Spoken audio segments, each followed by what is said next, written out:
Fair warning, this is a video about drinking stories involving particularly nasty kinds of alcohol. Some of these stories will involve stuff like injury and puking.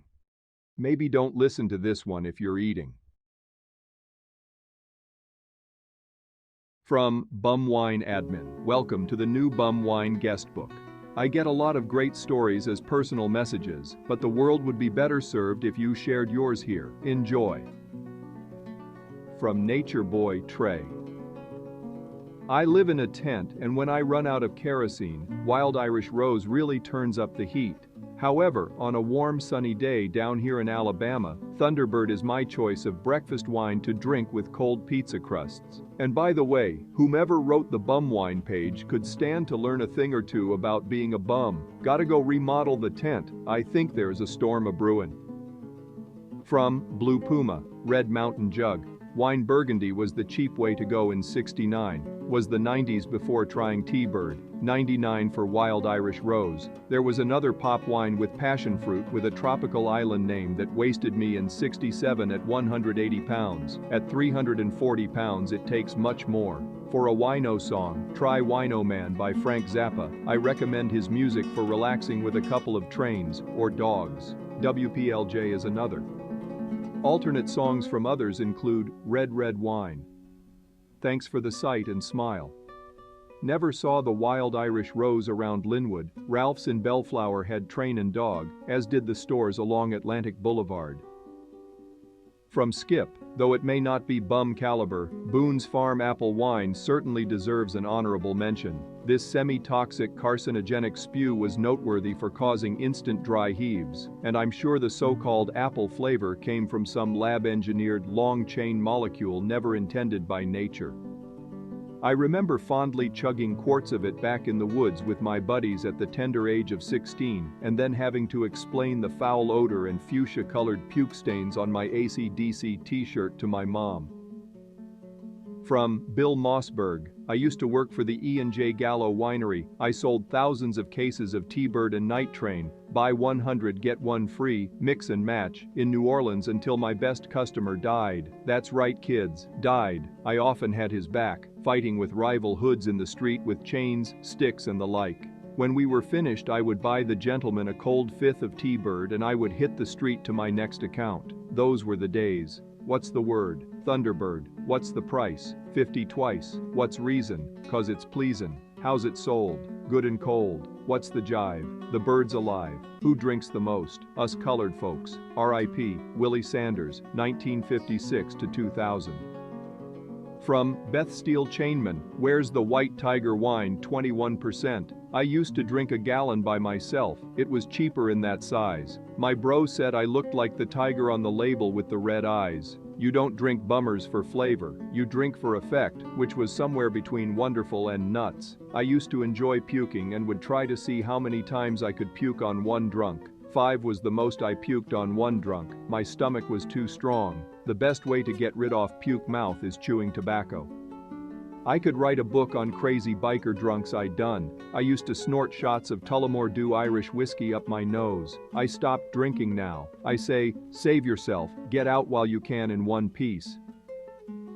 From Willie the Wino, what's the word? Thunderbird, what's the jive? Bird's alive, how's it sold? Good and cold. What's the price? 40 twice. Where's it made? In the shade. How's it shipped? In a zip. What's the reason? Bird's in season. How's it taste? Human waste. What's the action? Satisfaction. From Larry. I was watching the Shawshank Redemption the other day. Toward the end of the movie, when Morgan Freeman's character is working in the grocery store, he asks the manager for permission to use the men's room.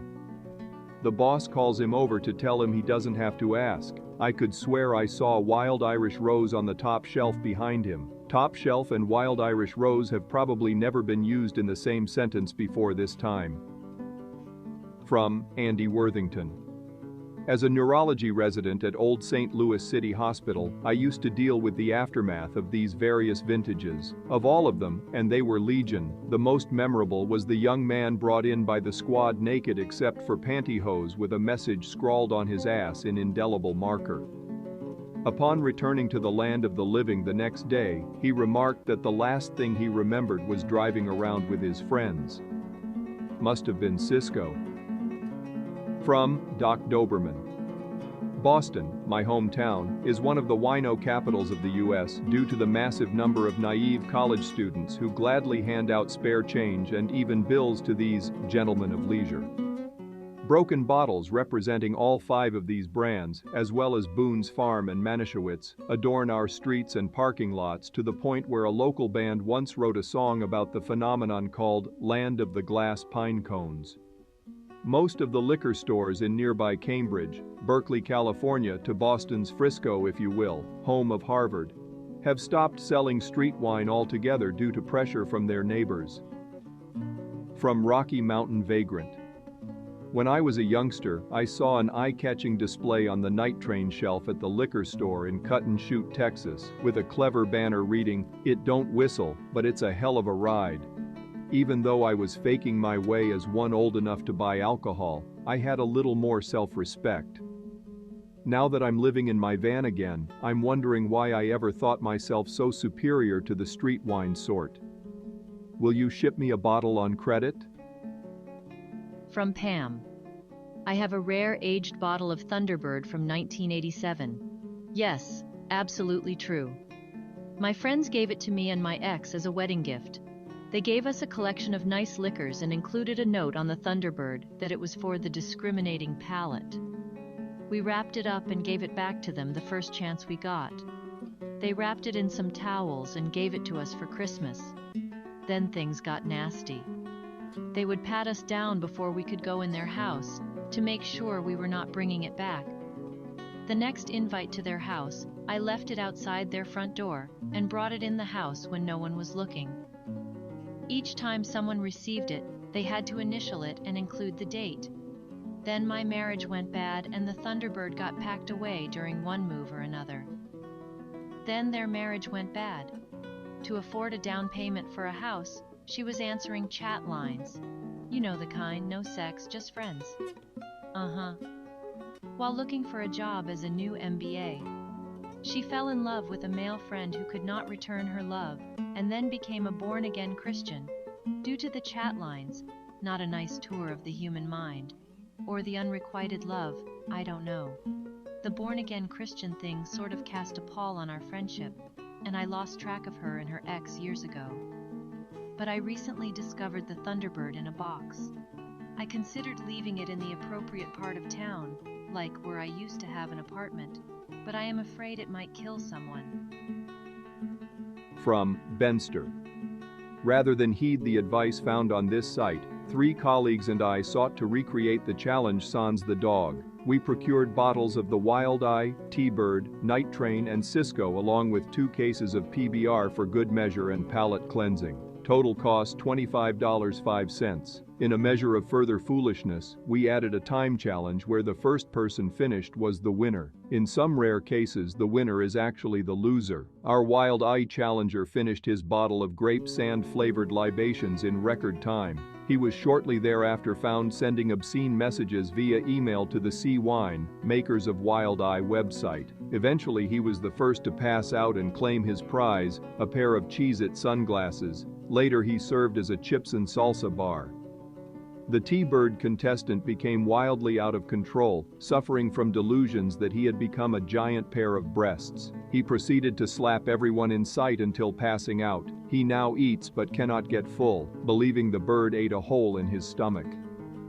The Night Train contestant also suffered from a mild case of paranoia and delusions. He was convinced we had robbed him of his poker earnings when in fact he was merely sitting on them.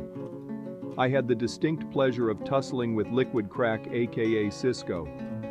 The makers of this product may be evil, but at least they are honest. I can personally concur that it is most definitely not a wine cooler.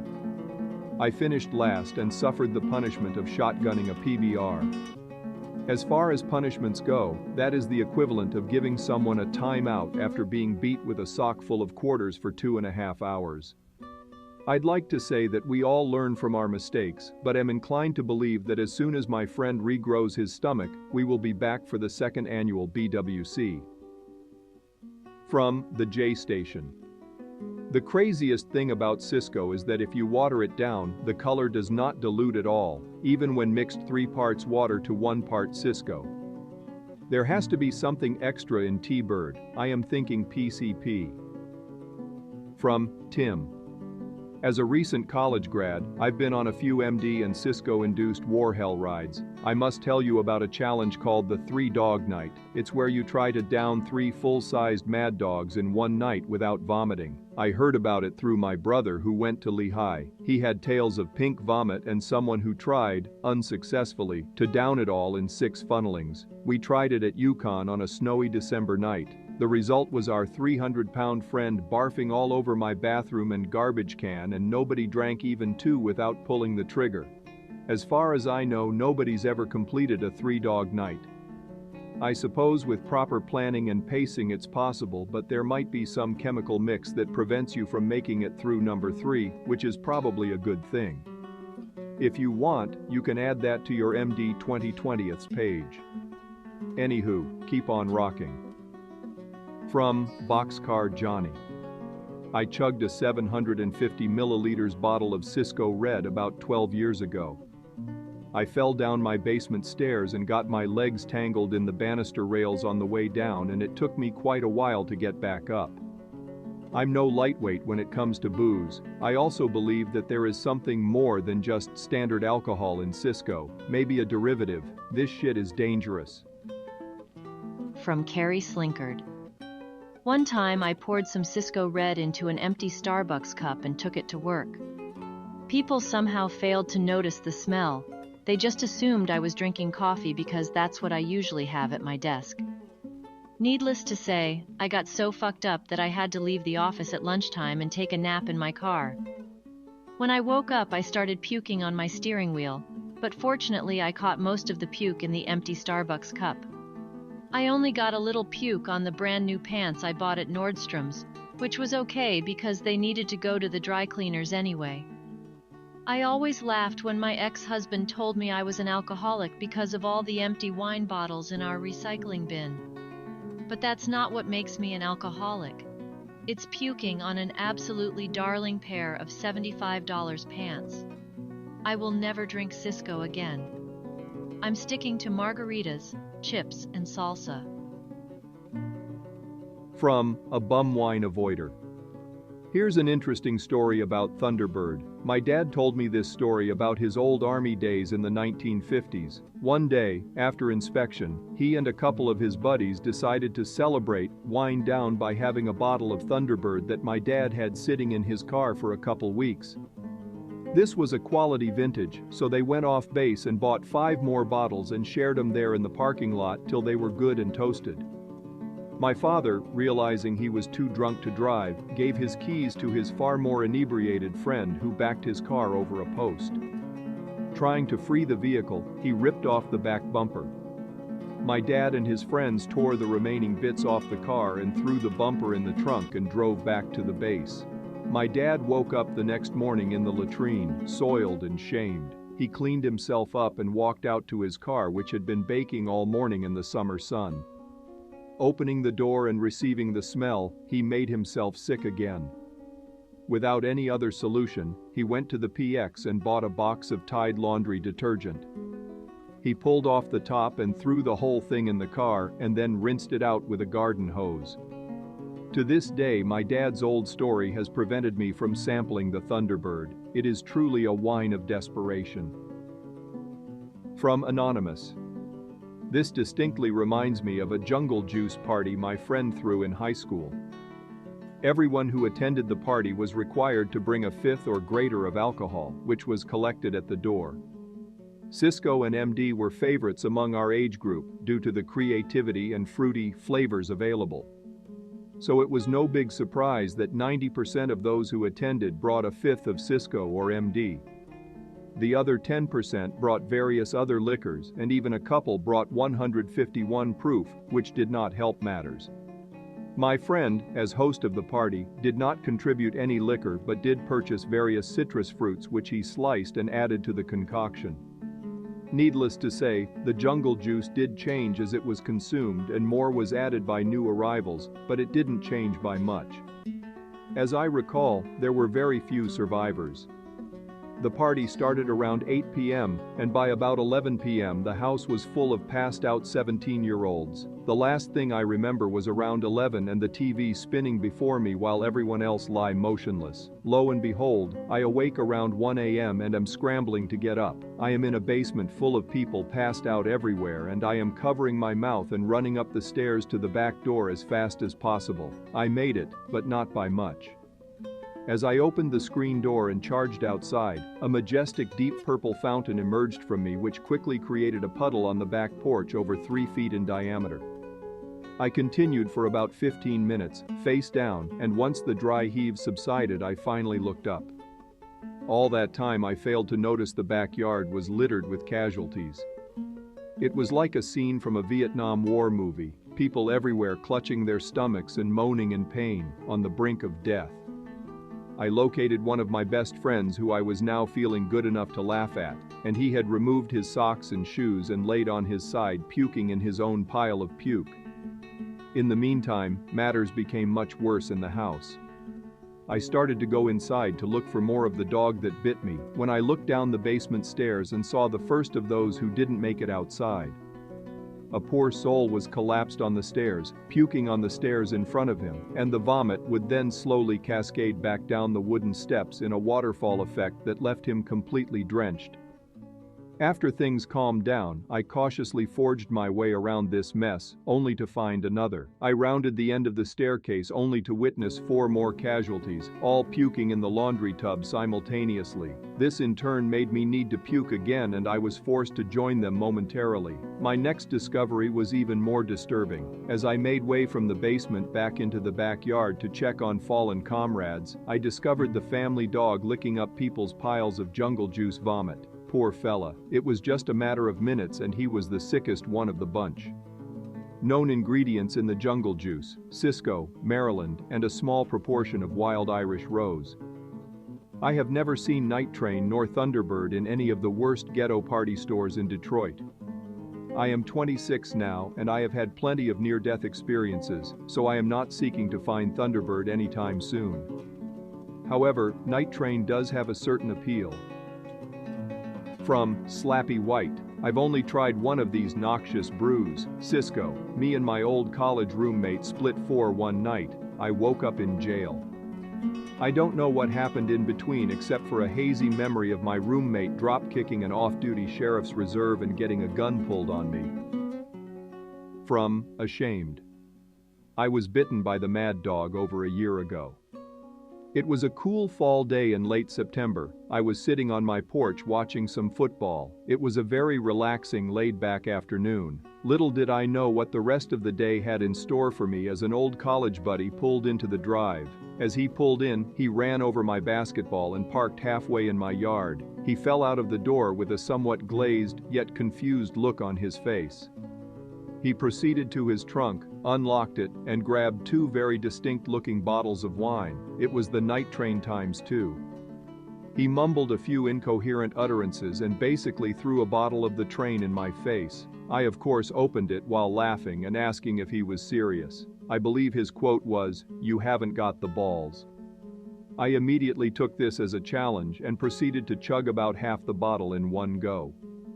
A strange feeling of warmth and laughter came over me as college buddy nodded in agreement. It was unspoken what we felt from the train. After drinking the entire bottle and half of the other, we began swinging golf clubs in the front yard, then began hitting golf balls at moving targets and residential dwellings. We then began to run up and down the street, smashing out windows in harmless vehicles. Oh, the horror and rage. We made it back to my house, where I began violently vomiting and losing all control of my bodily functions. I woke up on my porch the next morning, only to find college buddy was MIA with his car halfway in my yard and the car stereo blaring. As I gathered my senses, I noticed a car wheeling around the curb, heading in my direction. The car comes to a screeching halt as one of my neighbors jumps out of the car shouting, "Does this piece of shit belong to you?" She opens the back door and there is college buddy, shirtless, battered, and maybe some type of defecation smeared on him.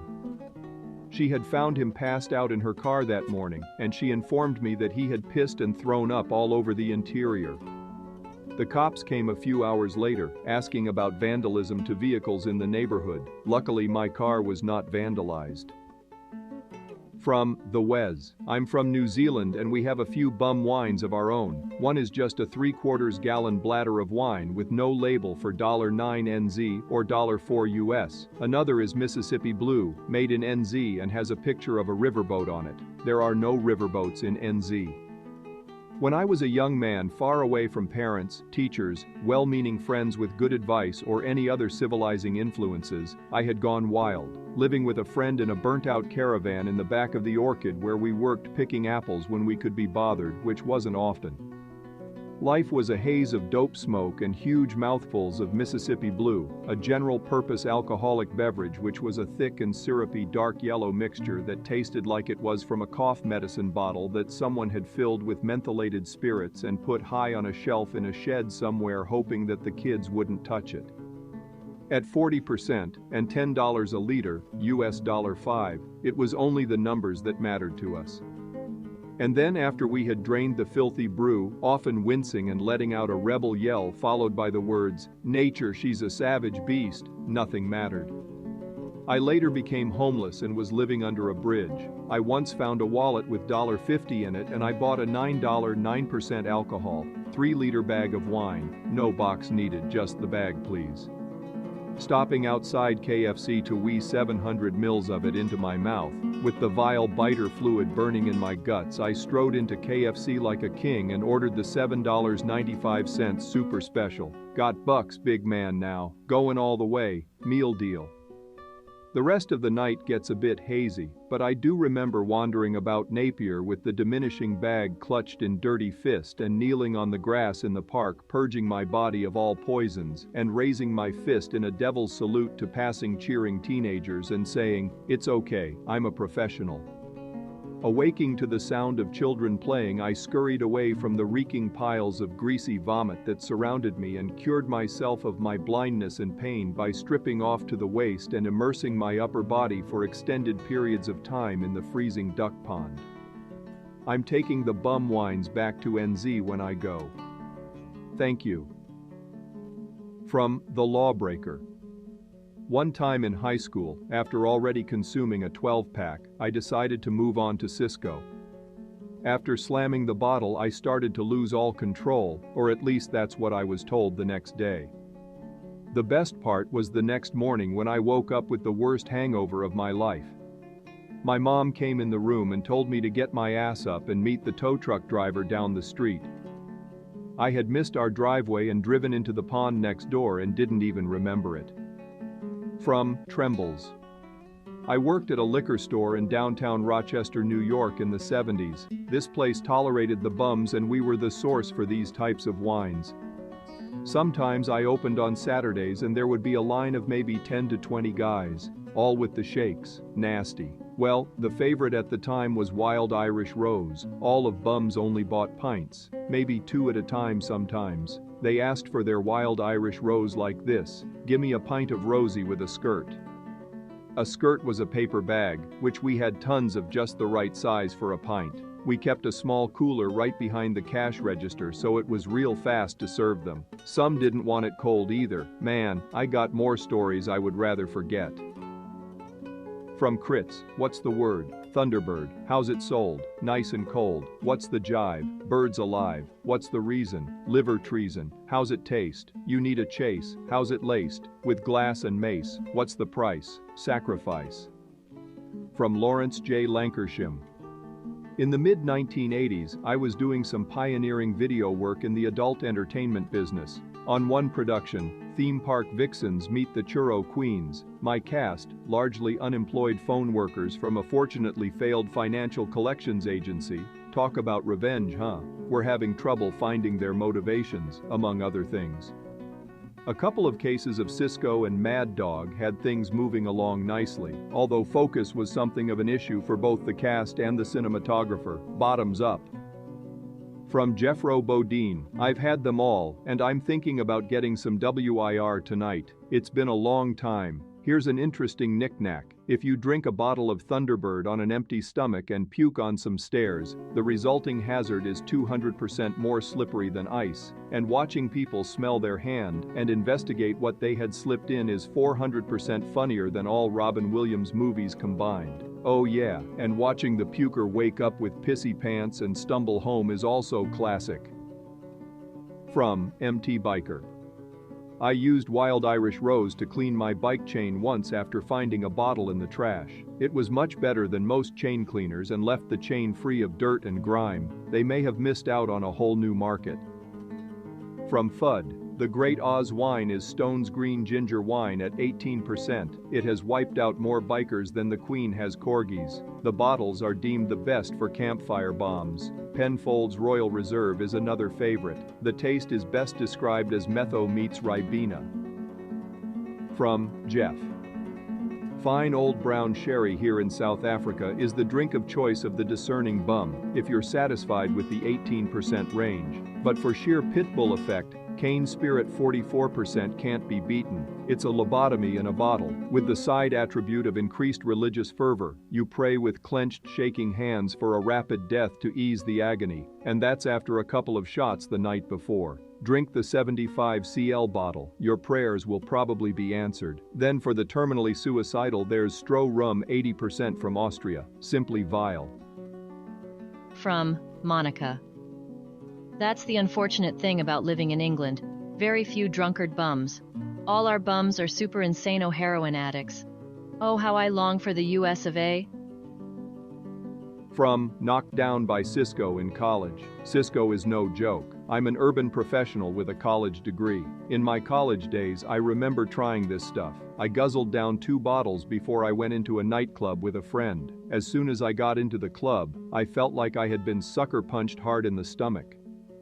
I went to the bathroom and threw up twice. I told my friend that I went to the club with that I wanted to sleep in his car. I slept in his car from about 11:30 p.m. to 1:30 a.m. when the club closed. I faintly remember him helping me up the stairs to his apartment and waking up at 2 p.m. the next day. I had a nasty hangover. My head felt like Roseanne Barr and her fat ass sat on it. I had a 20 miles drive home and it sucked. I pretty much gave up partying after that.